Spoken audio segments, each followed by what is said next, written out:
throughout the country, wherever they are in a minority situation. L'honorable chef de l'opposition. The Prime Minister announced $15 billion for one battery plant. For context, that works out to $1,000 in costs for every single Canadian family. When reports came out that the jobs were going to foreign replacement workers, he called it disinformation. Next day, his minister said, oh, there's one. And then they said, oh, there's a few. And then the company said that there are 900.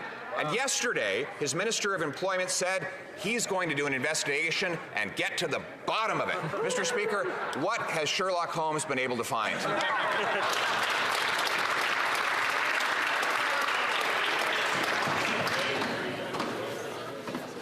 Once again, I'd like to remind all members not to engage as much as possible in mock names for minister. The Right Honourable Prime Minister. Thank you, Mr. Speaker. Once again, we see the extent to which the Leader of the Opposition will go to explain why he stands against investments that are going to create tens of thousands of great jobs across Windsor, across St. Thomas, in Montérégie in Quebec with Northville, and right across the country in battery supply chains. He is opposed to investments that strengthen the future of our communities because he doesn't believe in climate change. But we know, and Canadians know, that these investments make a difference. In terms of jobs, 2,300 local Canadian construction jobs, 2,500 permanent Canadian jobs just for the Stalentis investment. There you go. The Honourable Leader of the Opposition. Speaker, we will sign contracts that ensure that Canadian tax dollars only ever go to Canadian workers.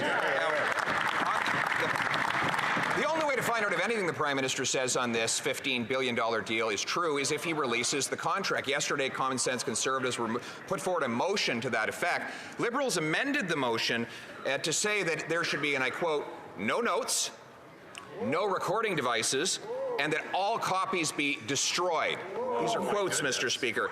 What in this $15 billion contract is the Prime Minister so determined to hide? The Right Honourable Prime Minister. I know that the Leader of the Opposition hasn't had many other jobs other than an MP for the past 19 years, but the reality is there are commercial and competitive reasons to be careful about this.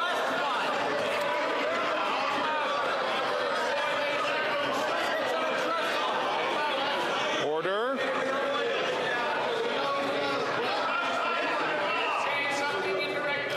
Order. The Honourable Prime Minister has 25 seconds left on the clock. 19 years as a member of Parliament. Perhaps we need to make sure that they understand commercial sensitivities to guarantee good jobs for Canadians. Our investments that have been supported by labour unions, that are supported by local leadership, understand that we're building not just jobs for right now, but jobs for coming generations, and working hand in hand with companies to make those investments in Canada is what this government is focused on. Here, here. The Honourable Leader of the Opposition. What he's focused on is diverting Canadian tax dollars away from union workers in places like Windsor to foreign replacement workers from South Korea. The Canadian Building Trades Union said that they could do all the work that the Prime Minister has chosen to outsource to foreign workers, and that they will lose $300 million in wages as a result of the replacement workers the Prime Minister intends to bring in. So if anything the Prime Minister is saying about this $15 billion contract is true, why is he so afraid to release the contract?